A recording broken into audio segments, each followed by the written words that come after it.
Well, we've made it to Thursday, January 22nd, 2021.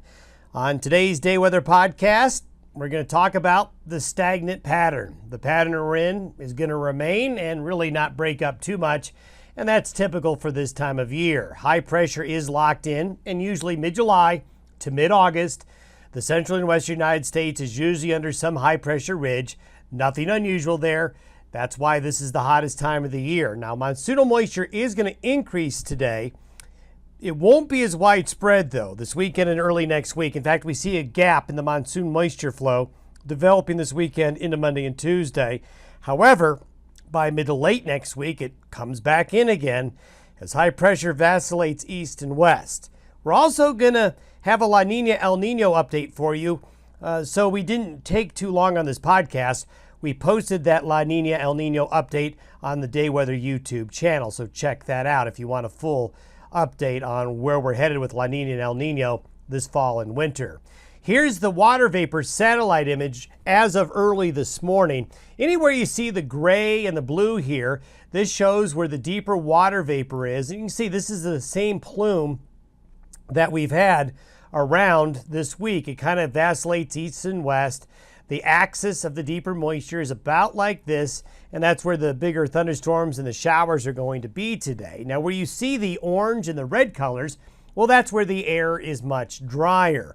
A lot of times these water vapor images not only show where the deeper water is in the air, the available moisture for showers or thunderstorms, and also the dry air, but it also shows you some features. And there's one feature here I want to show you because it could end up being a player in the long term. Now, it seems a little counterintuitive, but do you see this guy right here? This little cloud band that looks like a circle or a comma? This is actually a little bit of an upper level low that's drifting through southwest Texas. This low actually earlier in the week was over here, and it's migrated west-southwestward around the high pressure ridge. The clockwise circulation up here has brought this upper level low all the way into southwest Texas. Now, it's not producing very much weather, but why could this be important as we get into next week? Well, because it is actually forecasted to continue to migrate west-southwest, then get caught up in the high, and then curve into the central and northern Rockies by around Wednesday or Thursday of next week. So it's going to take a while. But if this little feature right here does migrate this way and comes in, it could really elevate the rain chances for the central and northern Rockies. Now, another thing it could do is it could just kind of come down here and what we call minor out and dissipate and not get caught up in the flow. So we're going to watch this guy right here as we go into next week. With the satellite photo here to show you where that monsoonal moisture is, and it's in place across most of the northern and central Rockies. Here's the latest drought monitor. It came out earlier this morning. Now, this map looks probably the same to you, but there have been actually in the last week or so some changes. In fact, look at this in Arizona.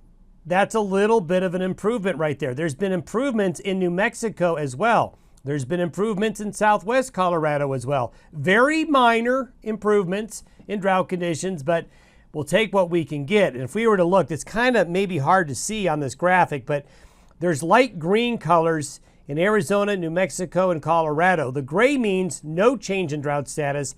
The yellow means, and you can see right up here, the yellow means that in the past week, drought conditions have not gotten better. They've actually gotten a little worse. The gray means conditions haven't changed much.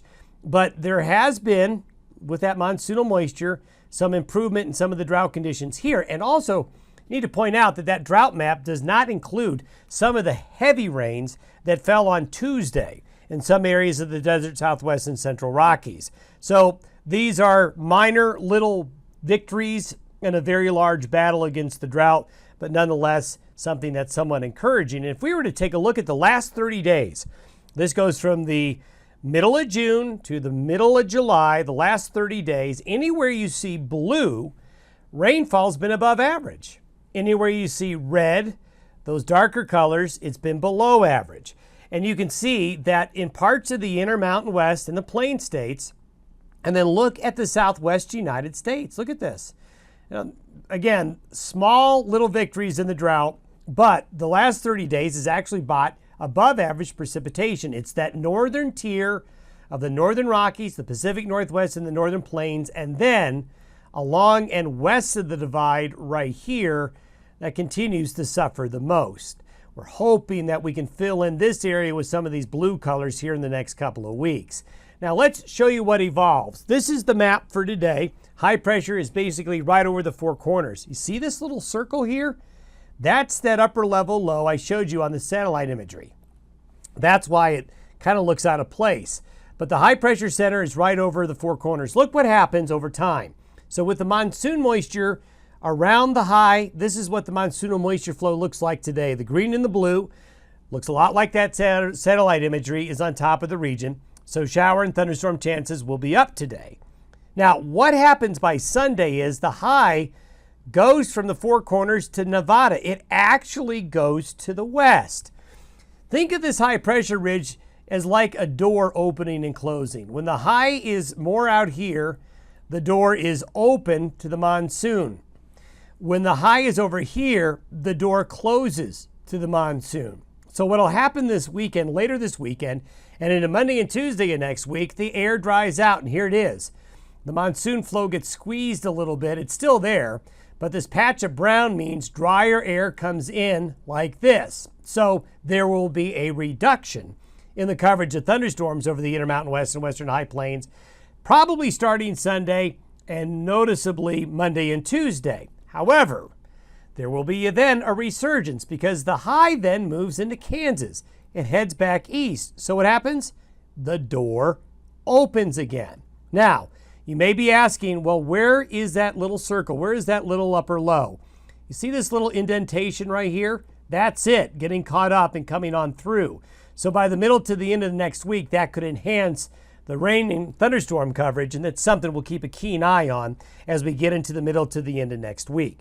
And that's what the moisture plumes looks like by next Thursday. It comes right back on in again. Here's the latest prediction about La Nina and El Nino. Go to the Day Weather YouTube channel to find out more. Have yourself a great Thursday.